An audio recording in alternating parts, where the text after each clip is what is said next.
buenas tardes. Estamos en un nuevo capítulo de Más Sociedad, porque cuando las cosas se ponen difíciles, alguien tiene que decir la verdad. Y lo cierto es que este programa ha permitido conocer muchos de los temas que hoy día son bastante álgidos, complejos de entender y que yo sé que ustedes están esperando el poder entenderlos de manera más fácil. Así que hoy día vamos a estar hablando de un tema muy interesante. Vamos a hablar efectivamente de si Chile es un país corrupto, un tema que ha tomado las portadas, ¿cierto?, de los últimos años, especialmente sobre los casos que hemos conocido. Pero hoy día vamos a estar analizando no solo con una ex convencional que está aquí presente, ¿cierto?, que quiere hablarles de este tema, sino también con dos grandes invitados. Por un lado, me acompaña un gran amigo, una persona con la cual pude trabajar durante mucho tiempo, abogado penalista, ex convencional constituyente. Muy buenas tardes, Pablo Tolosa. Bienvenido. Gracias, Kate. Sí, muchísimos años trabajamos. Harto. Yo creo que un año calendario, pero fueron como 200 años en la vida real.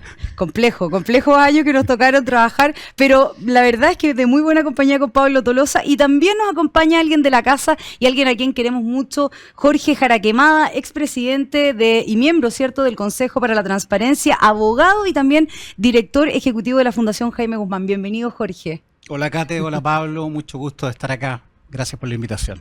No, muchas gracias a ustedes, porque la verdad es que hoy día vamos a hablar de un tema bastante complejo, y complejo porque hemos sabido, ¿cierto?, en el último tiempo de casos que han permitido, digamos, minar la confianza por parte de la ciudadanía en las instituciones. Se habla también de una degradación institucional y que esto en cierta manera se llevaría a cabo por los casos de corrupción o posible corrupción, ¿cierto?, que se ha visto en el último tiempo. Y tengo algunos datos para iniciar este debate, ¿cierto? Aprovechando también de saludar a quienes nos ven en la casa, quienes nos acompañan el día domingo, siempre a la hora de almuerzo, comentando los temas de Más Sociedad. Y lo cierto es que una encuesta de la Contraloría General de la República de diciembre del 2024 reveló, en el marco del encuentro sobre la Ley de Delitos Económicos y Ambientales, los impactos en el sector público, en cuanto a que el 72,22% de los encuestados califica a Chile como un país corrupto o por lo menos totalmente corrupto, cifra que supera en 6 puntos a los resultados del 2022.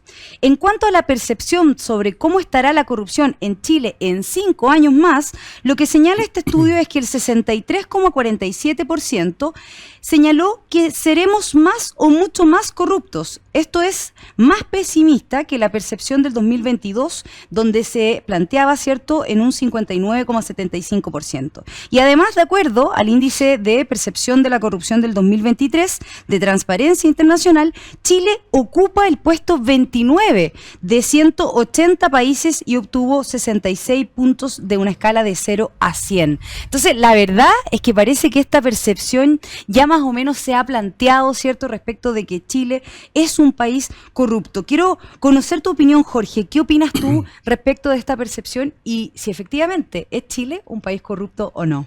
Sí. Bueno, un poco para contestar esta pregunta, yo creo que uno puede mirar dos grandes temas. Uno son los estudios y otro los casos que se han ido presentando. Claro. Si uno atiende a los estudios, bueno, ratificando lo que tú señalas recién, todas las encuestas internas en Chile señalan que la percepción de la gente es que hay una mayor corrupción, que la corrupción está siendo impune y que esto debilita notoriamente las instituciones. Si uno atiende tal vez al estudio que tiene una larga data y que ha sido más certero en esta medición, que tú lo mencionaste, que es el índice de percepción de la corrupción de Transparencia Internacional, y lo mira desde el año 2005 hasta ahora, es decir, un espacio de 20 años, nos damos cuenta que el año 2005 nosotros estábamos en el lugar número 21 en el ranking internacional y primeros en Latinoamérica. Eso se mantuvo hasta más o menos el año 2014, y a partir del año 2015 nosotros comenzamos una caída paulatina, pero persistente en ese índice hasta ubicarnos en la posición que estamos hoy día, en el 29, y el índice que se va a dar a conocer en febrero, lo más probable es que tenga una caída aún más pronunciada. Entonces, desde el punto de vista de las mediciones, claramente Chile parece ser hoy día un lugar más corrupto. Desde el punto de vista ahora de los casos, nosotros podemos decir que en general, en teoría, cuando uno tiene casos aislados versus cuando la corrupción es sistémica, es decir, que ha penetrado las principales instituciones de un Estado, hay muchas variantes. Chile obviamente se asimilaba más bien al de casos aislados, pero en la medida en que esto se ha ido haciendo cada vez más frecuente y en distintos estadios, incluso envolviendo a algunas instituciones que son muy caras en la defensa precisamente contra la corrupción, como son las policías y el Poder Judicial o el Ministerio Público, esto se va haciendo cada vez más notorio y por lo tanto yo te diría que hoy sí efectivamente Chile no está en los buenos momentos que tenía hace 20 años. Chile está en un peor momento hoy día, a pesar de que yo creo, y permítame que me extienda un minuto más, eso se debe también a que hace 20 años no teníamos el cuerpo robusto de normas sobre integridad pública, ley de transparencia, ley de lobby, sobre conflictos de interés, una larga batería de normas que lo que hacen es ayudar a la detección, ya sea por los ciudadanos, por el periodismo, en fin. Y por lo tanto, hoy día sabemos que hay más corrupción. No necesariamente hace 20 años había menos corrupción, pero sabíamos o detectábamos menos corrupción, ¿no? Ese es un buen punto que plantea Jorge, porque efectivamente, y lo veíamos con el caso de la compra, ¿cierto?, fallida de la casa de Salvador Allende, donde una de las reformas que se planteó en el último tiempo a la Constitución, que fue el 2010, si no me equivoco, habla sobre esta norma efectivamente respecto de la inhabilidad o incompatibilidad para que los diputados, los senadores y entre ellos también los ministros puedan hacer o celebrar ciertos contratos o cauciones con el Estado, y que se enmarca dentro de esta normativa respecto de la transparencia y la probidad y la integridad pública que se quería plasmar en la República de Chile. Y en ese sentido, ¿cierto?, hemos visto cómo hoy día se han conocido más casos. Hemos visto el 2024 también, y en esto Pablo ha tenido una participación activa, ¿cierto?, como abogado penalista en las causas o querellas que se han llevado adelante por el caso de Democracia Viva. Y hemos visto casos no solo como Democracia Viva, sino también el caso de Hermosilla. Hemos visto un desfile también de parlamentarios y también alcaldes que han sido acusados, han sido formalizados, algunos de ellos están desaforados o en vías de el desafuero parlamentario para poder, digamos, estar presentes en las causas en las que se les han visto envueltos. ¿Cómo lo ves tú, Pablo? ¿Chile es hoy día un país más o menos corrupto o se debe más bien a una percepción por parte de la ciudadanía? A ver, yo creo que objetivamente y de acuerdo a los antecedentes, obviamente es más corrupto de lo que tuvimos en su oportunidad. Ahora, concuerdo absolutamente con Jorge, quizás también es porque hay una batería de normas que hacen que esto se visualice más. Pero, por ejemplo, en lo que es la administración pública, de acuerdo a todos los índices, los municipios son los entes más corruptos que tenemos en la administración del Estado. Pero también ha permeado a otras instituciones. Entonces tú tienes, en el caso que tú dijiste de Democracia Viva, yo soy creyente además también en, creo que 10 casos de fundaciones. Y un poco lo que señala Jorge, tenemos casos desde Arica hasta Puerto Montt. Puerto Montt, claro. Entonces, ya no es un caso aislado, no es una situación, entonces tú lo vas viendo en forma permanente, porque ahora estamos con Democracia Viva porque salieron los chats de Catalina Pérez con su expareja, con Daniel Andrade, pero esto se va a terminar, no el juicio, sino que este caso, pero viene poco más atrás, Procultura, claro, que viene exactamente, entonces tú no alcanzas a salir de un caso de corrupción y entras a otro. Es decir, se terminó lo de Democracia Viva en un momento, se dijo que se terminó, entre comillas, mediáticamente el tema de Procultura, salta lo de Hermosilla. Pero va a terminar el tema, ni siquiera estamos en el tema de Hermosilla partiendo cuando vuelve a aparecer algo de Democracia Viva. Va a pasar a Democracia Viva y va. Entonces, tú al final tú tienes una seguidilla de casos que son muy mediáticos, porque en primer lugar son muchos fondos, es mucha plata, claro, la que está destinada, lo que se ha defraudado al fisco de Chile. Entonces, al final, es evidente que la ciudadanía entiende que Chile, que era como el paraíso de la anticorrupción, en Chile a nadie se le ocurría sobornar a un carabinero. Eso era, Claro. era en contra de todo y todo el mundo, eso era a la larga un capital del país. Ahora yo creo que en el caso de carabineros, de sobornar carabineros, todavía eso no existe. En nuestro país todavía eso se ha mantenido. Claro. Pero todos estos casos que son mediáticos han generado efectivamente que hay una percepción. Y no como una sola percepción, como tú señalas en el caso y lo que dice Jorge, en una realidad que Chile es un país más corrupto de lo que tuvimos en una oportunidad. Bueno, y eso se da en una percepción también por la ciudadanía, porque lo vemos cuando las personas empiezan a dejar de confiar en las instituciones. Las instituciones hasta el momento en Chile funcionan, y eso lo hemos visto con un poder judicial que al conocerse, por ejemplo, las acusaciones constitucionales contra ministros de la Corte Suprema, al conocerse, por ejemplo, también el hecho de que se iniciaran investigaciones o, por ejemplo, lo que pasó, se conoció respecto al director de la PDI, ¿cierto? En el caso del abogado Hermosilla, que parecía que este director de la PDI filtraba cierta información. Todos estos casos, además de los que han pasado con alcaldes como el alcalde Jadue, ¿cierto? Katy Barriga y otros tantos que han ido permeando en la sociedad en una suerte de desconfianza de la ciudadanía con las instituciones, y esto abarca desde las policías, de la PDI, etcétera, hasta los órganos judiciales que hoy día se encargan de impartir justicia. Pero la gran pregunta es, ¿cómo se ve por parte de la ciudadanía también la respuesta institucional que tienen no solo las instituciones chilenas, sino también los actores políticos y también del ámbito gubernamental, en el Poder Ejecutivo, en el Poder Judicial? Porque la verdad es que cuando vemos sus declaraciones, muchos de ellos tratan de justificar los actos que se han cometido. No, es que yo no sabía, no, es que yo actué de buena fe, decía hace poquito la senadora Allende, y hemos visto repetitivamente, ¿cierto?, esta conducta con diputadas como la diputada Catalina Pérez, entre otros. Entonces, Jorge, ¿cómo tú lo ves en cuanto también al estándar que muchas veces ellos planteaban de superioridad moral, y cómo muchas veces se trata de excusar estas acciones? A ver, yo creo que con este pretendido estándar de superioridad moral que algún grupo en el gobierno impulsaba, creo que se deshace como castillo en el naipe, digamos, con las actuaciones de los últimos años, digamos. Pero más allá de eso, lo que tú señalas de la confianza institucional es extremadamente relevante. Claro. En teoría se dice que la confianza es el semáforo de las instituciones. ¿Y por qué? Porque es una voz de alerta respecto también a la confianza que la gente le prodiga a la democracia.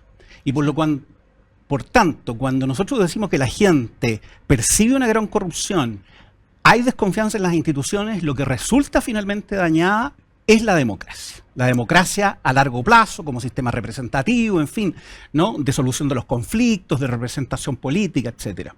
Entonces, es muy relevante y lamentablemente en los últimos años nosotros hemos visto que no se salve ninguna institución. Pablo hizo una buena enumeración, ¿no es cierto? Pero si tú te fijas, el gobierno central, el Congreso, el Poder Judicial, la PDI, Carabineros, las Fuerzas Armadas, las empresas, grandes empresas con casos de corrupción, ¿no es cierto?, que también es una forma. La corrupción no solamente es pública, también se da en el ámbito de lo privado, ¿no es cierto?, si lo entendemos como la infracción de un deber con preferencia de un interés personal en vez de un interés de resguardar el interés general. Entonces, ese cúmulo de instituciones va haciendo que la gente en el fondo no tenga dónde mirar.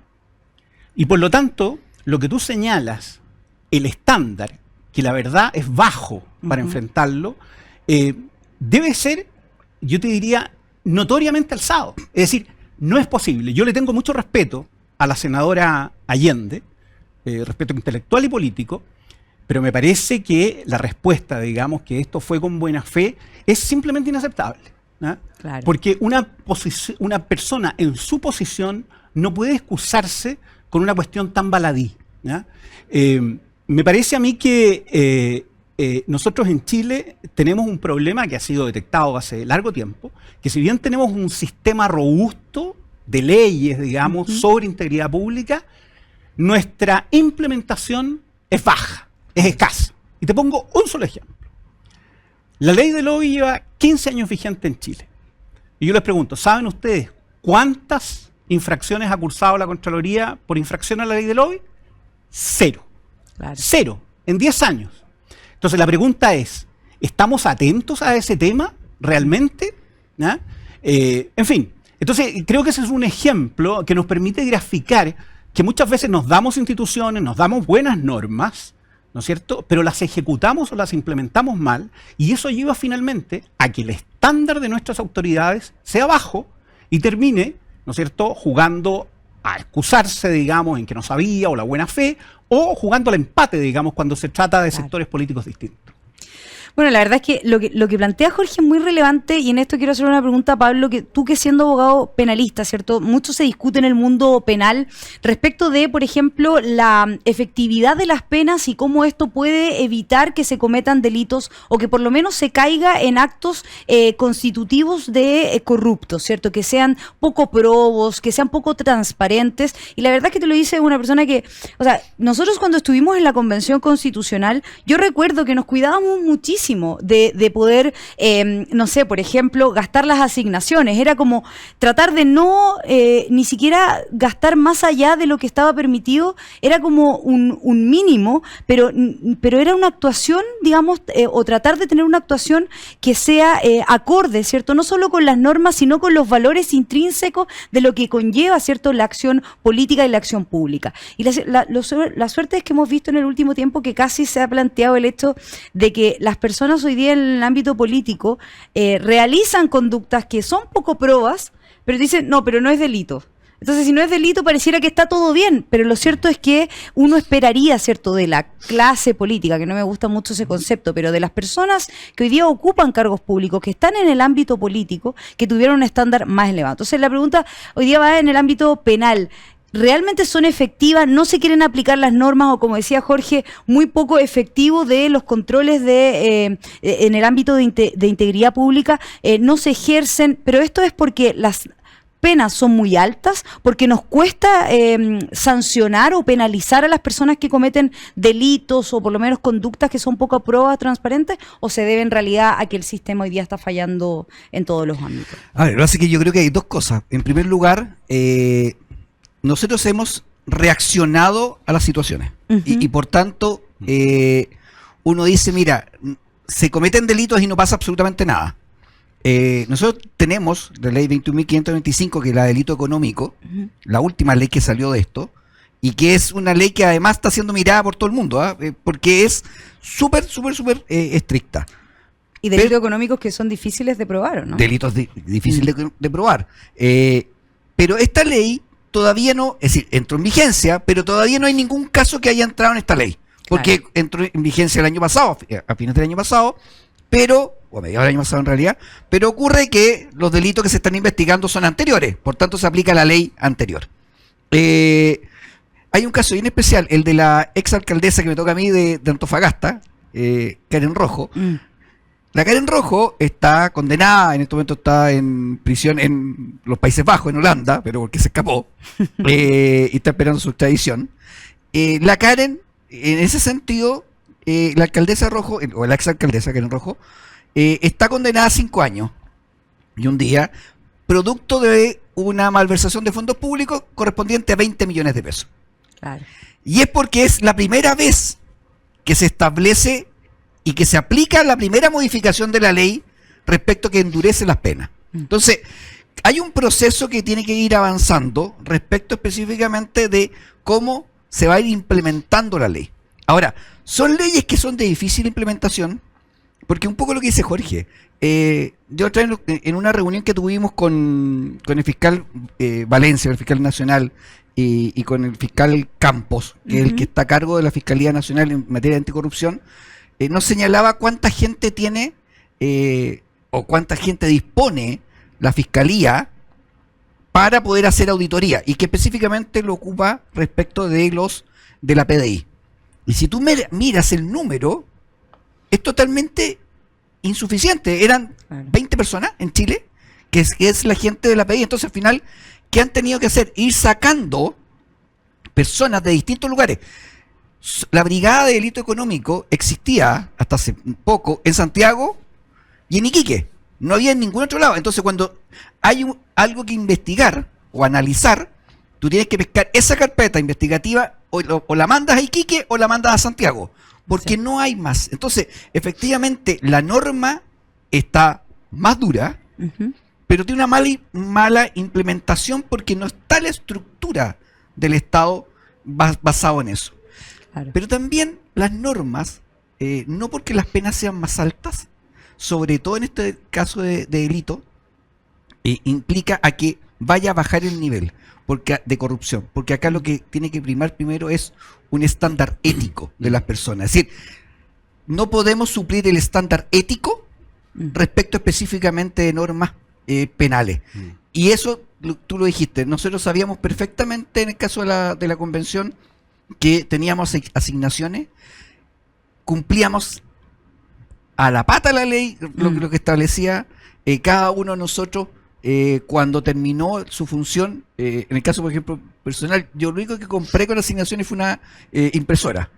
Cuando terminó la convención, yo fui a la oficina y devolví la impresora. Claro. Y tú lo hiciste y todos nosotros lo hicimos. Pero después, meses después, apareció que había gente que no había devuelto. Ni la impresora, ni los computadores.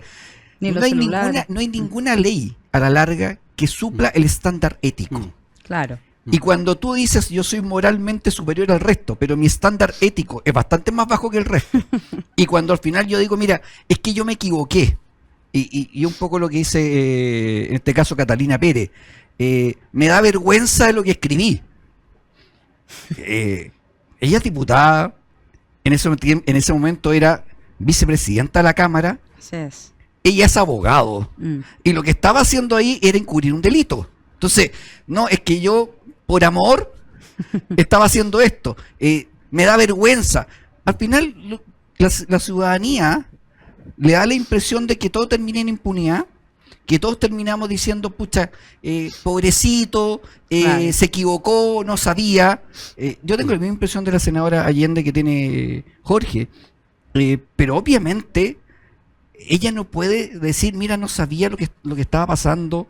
En el gobierno hay, claro, han contratado no sé cuántos, casi todos periodistas, pero hay varios abogados y como nadie dice, oye, mira, acá hay un problema constitucional, acá hay un problema legal. Entonces, efectivamente, si no subimos el estándar ético de las instituciones y si no subimos el estándar ético de los actores, podemos tener las mejores leyes del mundo, pero esto no va a funcionar. Y la mejor buena fe también, Sí. porque... Cate, se me ocurrió mientras hablaba Pablo un ejemplo que grafica muy bien lo que señala él.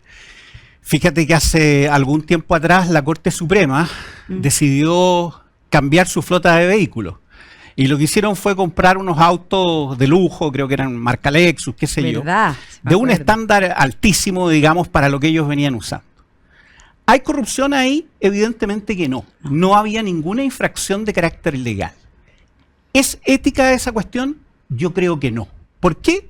Porque, entre otras cosas, desatiende el propio código de conducta ética que tiene el Poder Judicial, dictado por acto acordado por la Corte Suprema, que señala que precisamente en esas cuestiones se debe privilegiar, ¿no es cierto?, la prudencia, ¿no es cierto?, en vez de la ostentación, en este caso, ¿no es cierto?, de un vehículo que...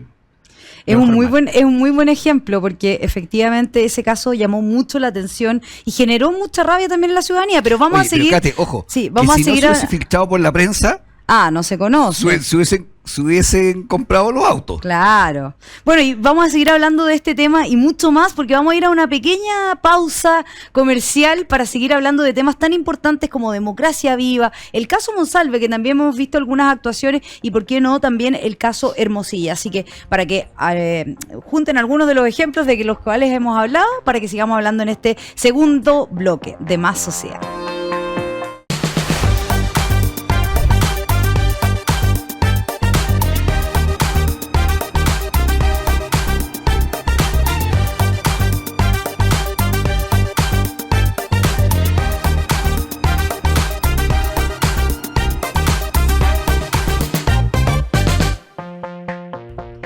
Ya estamos de vuelta en este segundo bloque del capítulo Más Sociedad y quedamos pendientes con evaluar algunos de los casos porque yo sé que quienes nos están viendo han escuchado del caso Hermosilla, han escuchado del caso Democracia Viva, pero no conocen en su totalidad más o menos los antecedentes y me gustaría preguntarles porque el caso Democracia Viva, que es uno de los escándalos de corrupción, ¿cierto?, más grotescos que hemos visto desde los últimos años, en el 2023, 2024, en donde se han ido conociendo, ¿cierto?, varios antecedentes de estos traspasos de dineros que parecieran ser irregulares, ciertos fondos públicos que fueron entregados, ¿cierto?, una fundación vinculada al Frente Amplio y a este gobierno, especialmente al Partido Revolución Democrática. Hemos visto como algunos ya están formalizados, se está pidiendo también declarar, o sea, ya declaró como imputada la diputada Catalina Pérez, pero se está viendo también que esta pueda ser desaforada de su cargo por la Corte de Apelaciones de Antofagasta.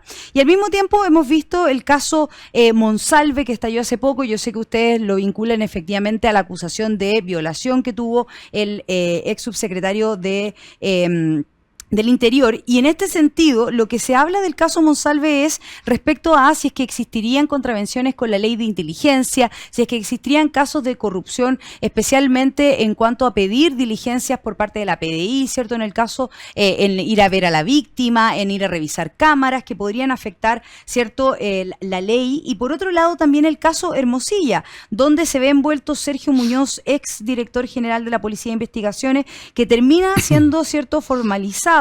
Hoy día está en investigación y que se filtran al menos antecedentes de 5 causas que podrían haber entregado cierta información privilegiada al abogado Luis Hermosilla. Entonces, que en cierta manera fue impactando en la confianza de la ciudadanía, lo veníamos hablando en el primer bloque. Es más, existe una encuesta CADEM en donde plantea que la evaluación positiva de la ciudadanía hacia la Policía Civil cayó en 26 puntos al 60%, es decir, su menor nivel en una década completa. Entonces, quería preguntarle a ustedes, ¿cómo creen que han afectado estos últimos casos que hemos conocido? Lo veíamos también y sumábamos a esto el caso de la compra fallida de la casa del expresidente Salvador Allende. ¿Cómo creen ustedes que esto ha afectado a la confianza de los chilenos en materia de probidad, de transparencia y de el buen ejercicio de los recursos públicos también? Hoy día los chilenos yo creo que ven con bastante desconfianza no solo la política, sino, como lo decías muy bien tú, Jorge, se ha extendido a otras instituciones. ¿Crees que ha afectado profundamente en la confianza de los chilenos estos casos?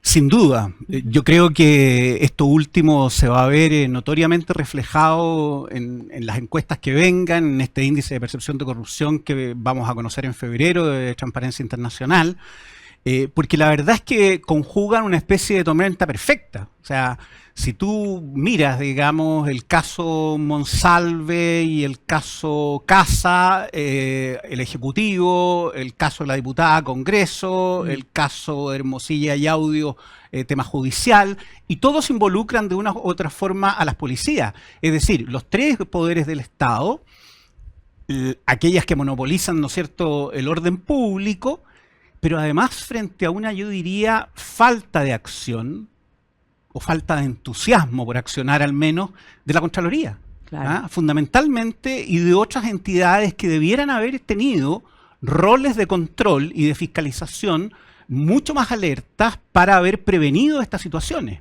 Es decir, acá, por ejemplo, en el caso de la compra de la casa del expresidente, ha pasado un poquito colada la situación de la Contraloría, pero la verdad es que la Contraloría también tiene responsabilidad en este tema. O sea, hay un decreto respecto del cual se tomó razón, no debiendo habérselo hecho. Exacto. Entonces, creo yo que todas estas situaciones ciertamente tienen un efecto, ojalá no demoledor, pero sí muy brutal respecto a la credibilidad y a la confianza, obviamente, que les prodiga la ciudadanía a estas instituciones. Ahora, cuando estamos hablando de los 3 poderes del Estado, estamos en una situación de bastante indigencia frente a esto, ¿te fijas? Y es por eso que a mí me gusta mucho, por ejemplo, que algunos candidatos a la presidencia de la República ya estén planteando el tema de la integridad pública y del estándar ético de las personas que los acompañan en su administración como un deber moral antes, ¿no es cierto?, que una obligación de carácter legal. Claro. No, ese es un muy buen punto y en esto les quiero hacer la pregunta a ambos. Ustedes me contestan, digamos, en los tiempos, pero hoy día se ha planteado además por algunos diputados el tomar en consideración un proyecto de ley que la misma diputada Catalina Pérez presentó, que era el poder eliminar el desafuero parlamentario.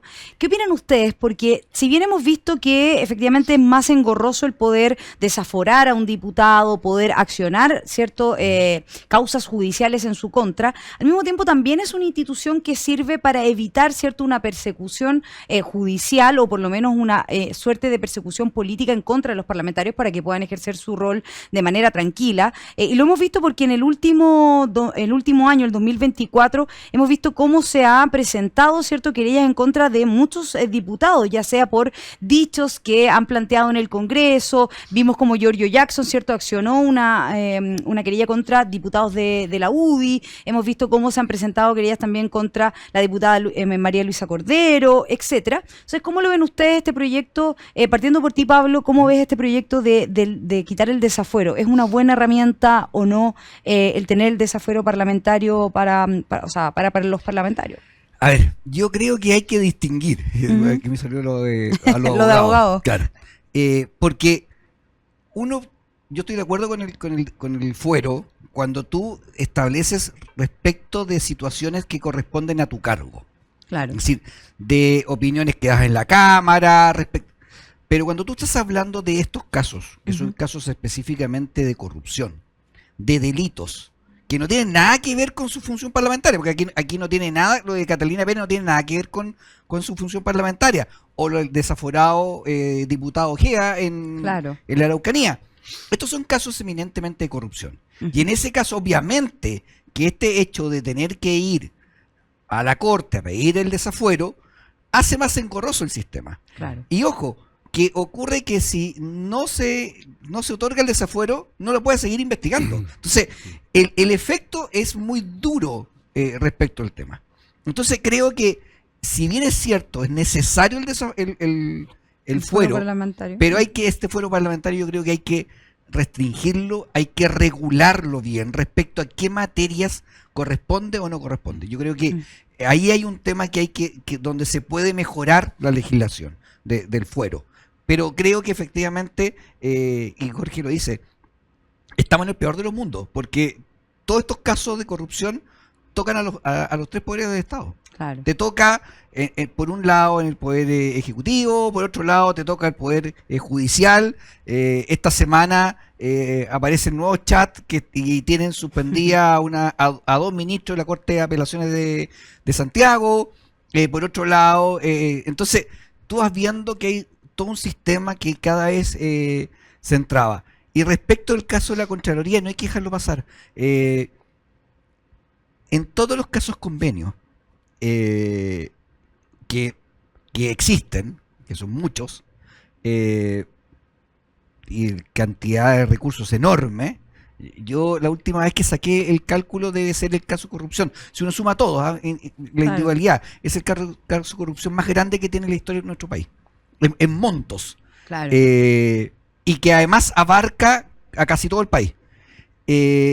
Todos los contratos los convenios fueron todos visados por la Contraloría. Y hay cosas que uno dice que te saltan rápidamente a la vista. Por ejemplo, en el caso de Procultura, las pinturas en Antofagasta, aparece al final de cómo se desglosa para llegar al monto, sale 20% en una parte, 20% de utilidad. Es una fundación sin fines de lucro y tiene un 20% de utilidad respecto a esto. Es tremendo negocio, si claro. No es un negocio cualquiera que tenga un 20% de utilidad. Entonces, a nadie le salta esta situación. A ningún core que lo aprobó le llama la atención. Entonces, al final, efectivamente, este ente que es la Contraloría termina visando cosas y lo que me ha tocado en toda la audiencia es que te dicen, pues si la Contraloría lo visó, po. Claro. La última excusa es, pues si esto ya lo vio la Contraloría y lo visó. Bueno, y ahí uno se pregunta cómo se explica esto, cómo puede ser que la Contraloría y que varios entes, ¿cierto?, hayan hecho un examen sobre, por ejemplo, en el caso de la compra de la casa, la compra fallida de la casa, que no hayan observado, ¿cierto?, que esto era no solo inconstitucional, sino totalmente incompatible. Jorge, tenemos un minuto antes de pasar al tercer bloque. Sí, mira, a ver, respecto a esto, yo creo que uno tiene dos explicaciones. Una tal vez de buena fe o ingenua, digamos, que diga, bueno, están sobrecargados de pega, ¿no es cierto? Se les han atribuido competencias que los exceden y por lo tanto no pueden hacerla bien. Y lo otro es simple indolencia, incuria, falta de digamos, de cumplir el deber, digamos, con una cierta prolijidad.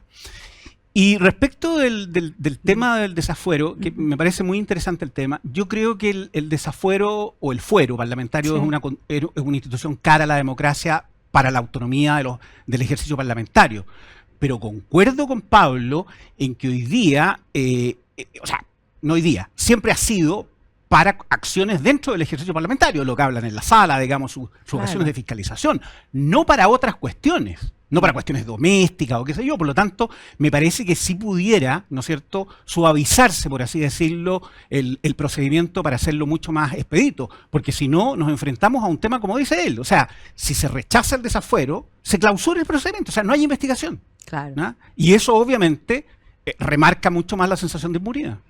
De todas maneras, y que claro que hoy día necesitamos una señal completamente distinta, así que vamos a ir a nuestra pequeña pausa comercial porque vamos a hablar y seguir hablando de este tema sobre la corrupción y cómo está nuestro país de cara a este gran conflicto que se nos da, así que vamos a ir a un pequeño corte y volvemos en breve.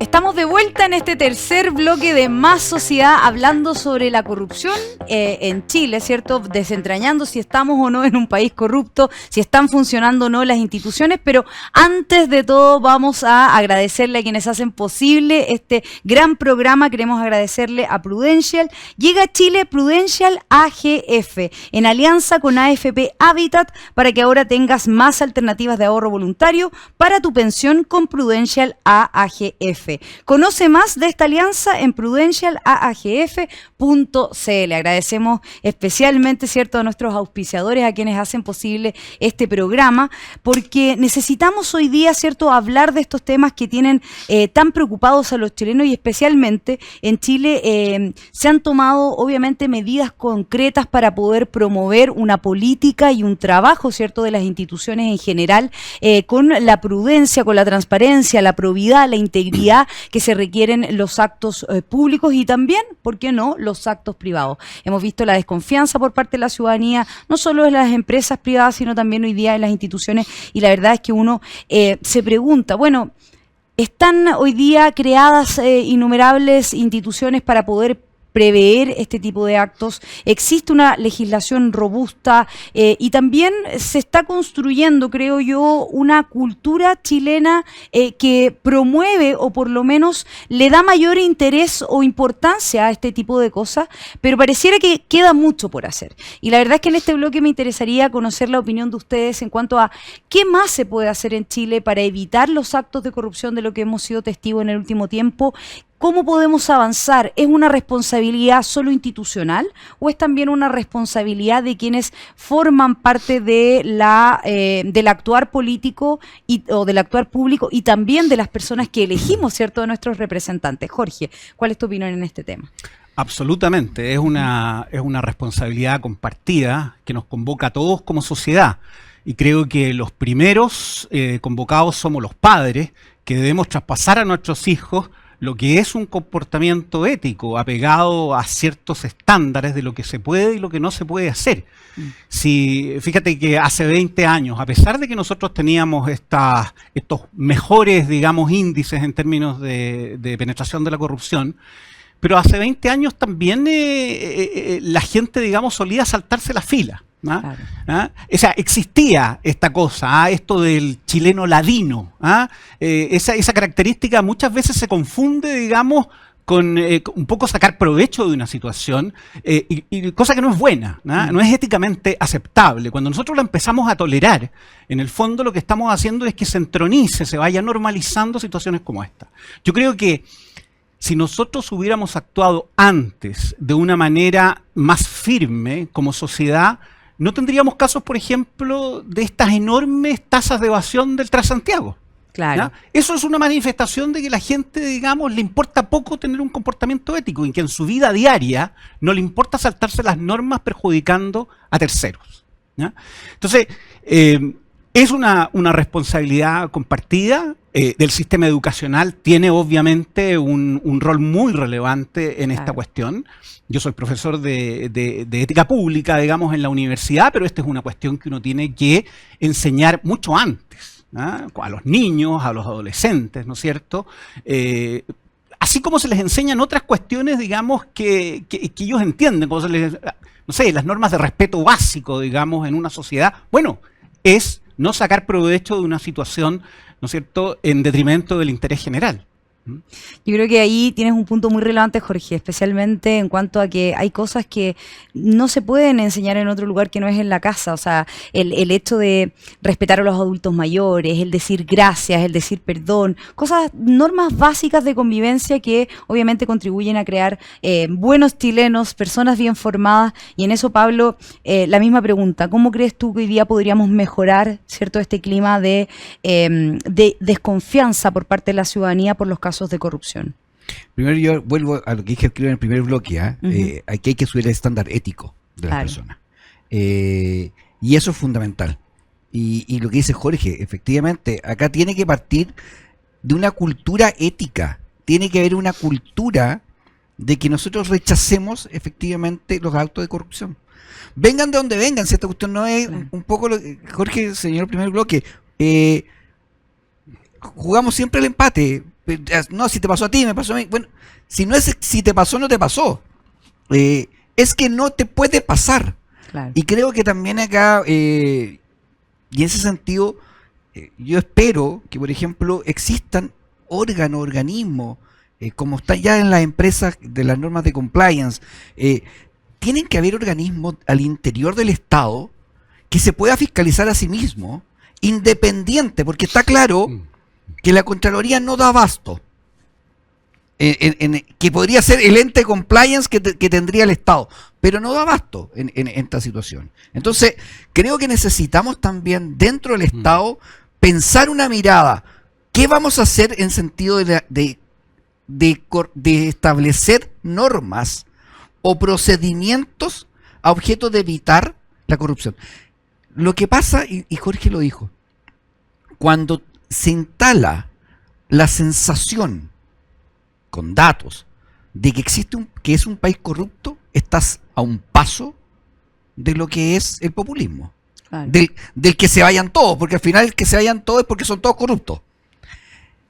No podemos llegar a eso, porque al final lo que estáis haciendo está minando la democracia. Entonces, necesitamos establecer normas éticas más fuertes. Cuando tú vas a la comisión, cuando escuchábamos esto que un diputado va a la comisión de ética, no le pasa nada. No pasa nada, claro. No sé, primero nunca sabes qué pasó en ese caso. Y cuando sabe, oye, fue un 1% de su sueldo. Y la gente te dice, mira, Jorge, tocaba el caso de cuando te saltáis la fila. Por ejemplo, en el caso de los parlamentarios, no pasa absolutamente nada si no hay una sesión. Claro. Y el resto de los chilenos dicen, oye, si yo no voy a la pega, ese día no cobro.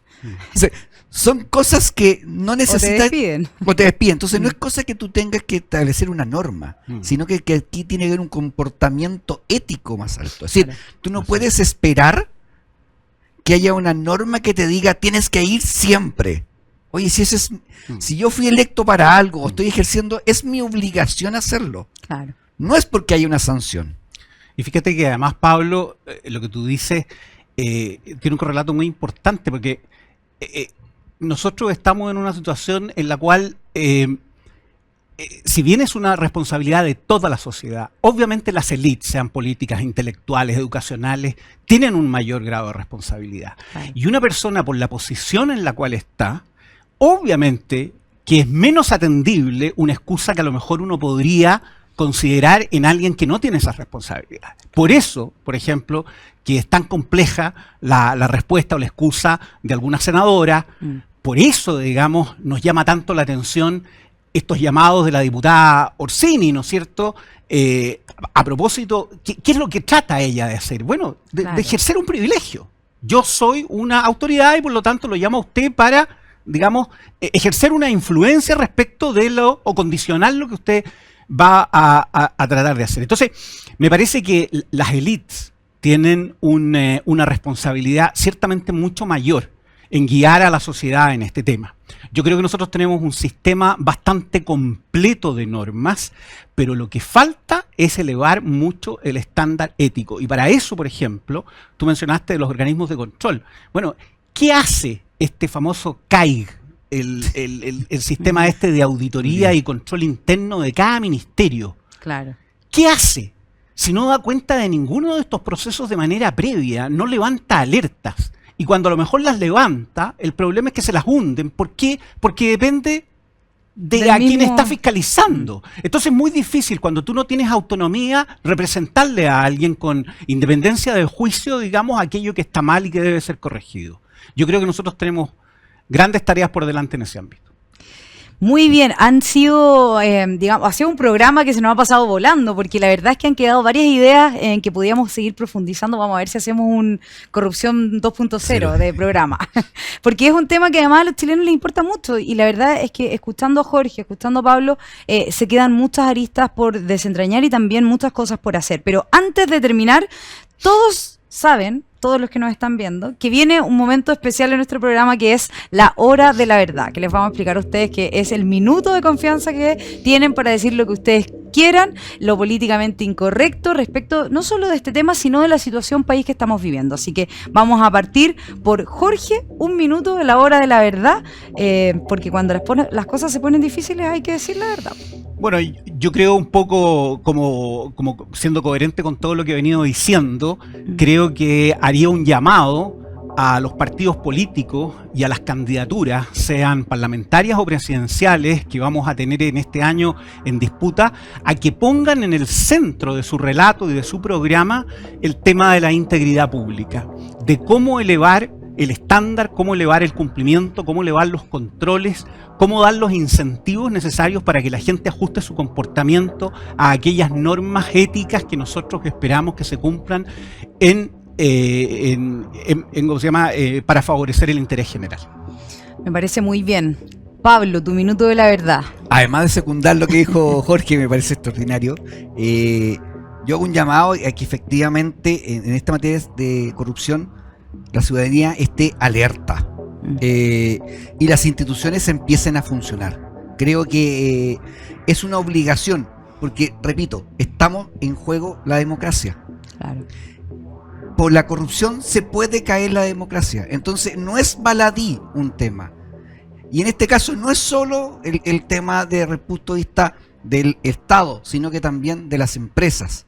Acá tenemos que tener una sociedad mucho más ética. La ética es fundamental en el desarrollo del ser humano. Muy bien, oye, qué grandes intervenciones de la hora de la verdad. Lo cierto es que la confianza constituye el pilar elemental de nuestra democracia y por lo mismo hay que cuidarla, cuidar nuestras instituciones, cuidar a los actores públicos con la integralidad que nos hablaba Jorge y también estar atentos, ¿cierto?, a los actos que se realizan porque somos los ciudadanos quienes elegimos también a nuestros representantes y podemos mejorar la calidad de esa política y de las instituciones también. Así que este ha sido el programa Más Sociedad. Chile es un país corrupto o no, hemos visto cómo se han elevado algunos estándares, pero también cómo la esperanza se nos viene para lo próximo en mejorar la calidad de la política de nuestra institución. Así que no deje de ver el programa Más Sociedad, como todos los domingos, 13 horas, y nos vemos en un próximo capítulo. Hasta luego.